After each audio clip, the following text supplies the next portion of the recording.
So, Joel Embiid. We've talked about Joel Embiid quite a bit on this channel. If you want to look at the channel, realistically, since I started taking this seriously on the 8th of this month? So that was about 2 weeks ago.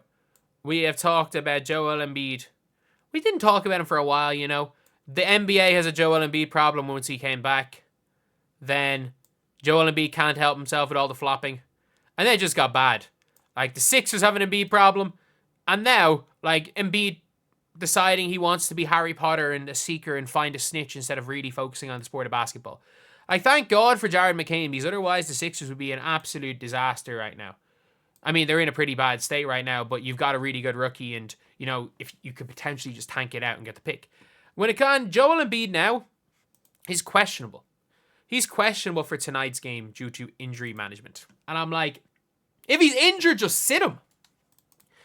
Just sit him for the season. He's clearly hurt.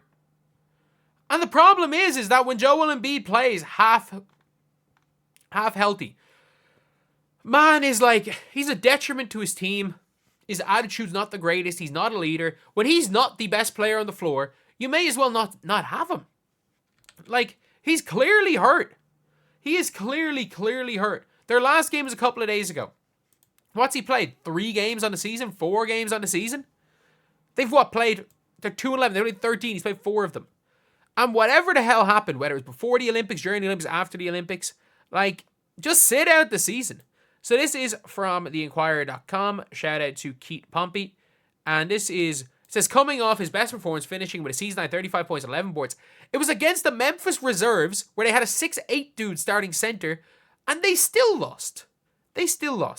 Embiid was at shoot-around but did not participate. I'm sorry, if he's not participating in a routine shoot-around, he's not playing. And if he's not participating in a routine shoot-around, he shouldn't be playing. He's listed as questionable for their game against the Nets. 7-time All-Star, played in 39 regular season games, while missing multiple months after going to repair for torn meniscus. Embiid missed the entire preseason first 6 games with left knee injury management before serving a 3-game league suspension. He made a season debut against the Knicks, only missed the following night. He's averaging bad, let's be real for him. Sixers are 2-11. 0-2 are already 0-2 in the NBA Cup. Are already without Paul George and Kyle Lowry. Two-way players Jeff Doughton Jr. and Justin Edwards are signed. I hope Justin Edwards as well, to be fair to him. Man was a number 1 recruit. The Nets will be without Bojan Bogdanovic, Day'Ron Sharp, DFS, Nick Claxton are questionable, and Cam Thomas is probable. But why would he play?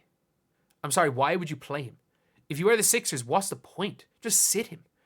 They played a couple of nights ago, and if he's still not right after playing a couple of nights, just let him heal. Because it's only going to cause bad things. Because I will say this, when Embiid's not playing well, when Embiid is... Yeah, when he's not playing well, he's a detriment to the team. He's not the type of guy that's going to come in, give valuable, vet leadership minutes, give you a good 20 minutes and do all the little things when his body can't dominate. If Embiid is not dominant, there's no point having him on the floor. It's like Shaq with the Celtics. To be fair, he actually did ball out sometimes. He could do it in limited spells, but like Shaq with the Cavs, maybe. Joel Embiid ain't ever beaten the All-Ambulance team. He's the most overrated player of all time. I don't disagree, but I don't agree. I think if you want to put him in the top 75 basketball players of all time, okay. But I don't think he's as good as a Dwight Howard. I think for their careers, it's going to be interest. Him and AD have probably been quite similar. I'll still probably take AD over him, but still. Y'all post this to bring news. Have you ever posted about a guy being questionable for a reason? Yeah, it's news because it's Joel Embiid. It's Joel Embiid. The last thing the guy did was not after his game, not try to ice his, nothing about rest and anything about the game. All we've heard is him trying to find a snitch in the last day. He's been trying to hunt the snitch. Maybe if he was focusing more on his recovery and not trying to be Harry Potter, we'd be okay. But it's just annoying with all of this stuff with Joel Embiid. There's never a day where he's not in the news. And this is one of the things where it's he sometimes doesn't help himself, because I think Joel Embiid genuinely, if he was just out for the game, it would be one thing. But also this will he won't he play on an individual game basis is could be one of those frustrating things for fans. Like imagine if you're a fan or wherever the Sixers are. Imagine if you're a fan going to watch this game and you don't know whether or not Joel Embiid's going to play until literally the minute of. Like there is a difference between something being a game time decision and a game time decision every freaking game. Every game by game being a game time decision. Because there's no like real load management as far as like minutes are concerned and trying to like ease his way in. No, when he's there, he's going to be in the lineup, he's going to be getting his shots, and he's going to be trying to be Joel Embiid. Realistically, he's probably never going to be Joel Embiid again. He might be Joel Embiid occasionally, but I don't think he's going to be Joel Embiid again long term.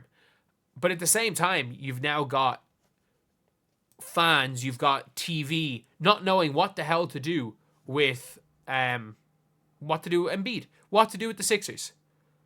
Like, they don't know what, like, how is anything in the media, how is anyone meant to know what to do with the Sixers? At least we know Paul George is out. We know he's out. But this is injury management. So this is basically, this is basically either we don't want you to play certain games because we don't want you to risk getting hurt.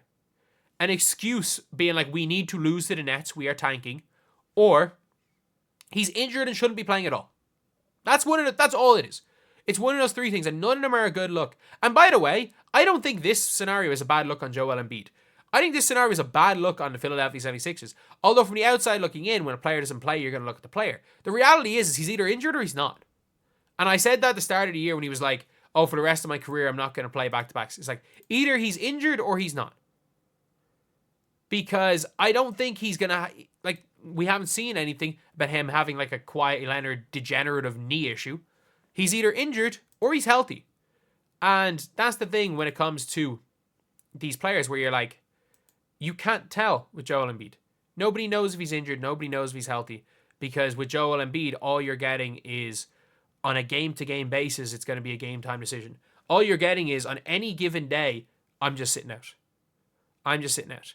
So with an injury management, he's either injured or he's not. And if he's injured, get healthy. Sit out the season. Get healthy. Your team doesn't need you right now. You've been paid a long-term deal. Do what the freaking things do what the Spurs did with Tim or David Robinson. Sit him for the season. Paul George, try to get whatever you literally get anything for Paul George. Get anything for PG or sit PG for the season. Rehab PG for a season and hope he's good next year. You know what? Let Maxey and let TikTok guy, let Jared McCain go off and win Rookie of the Year. Go get yourself one of Cooper Flagg, VJ Edgecombe. Hopefully get yourself Cooper Flagg. If you can somehow look into Cooper Flagg, then imagine going out with a lineup of McCain, Maxey, Cooper Flagg, Paul George, and Embiid. Then you can go for the championship next year. Because this year, with a 60% healthy Joel Embiid, a 60% healthy Paul George, a Tyrese Maxey, who again somehow picked up the injury bug, and a rookie, you're not winning anything. You're not winning anything. So if you're hurt, just sit him.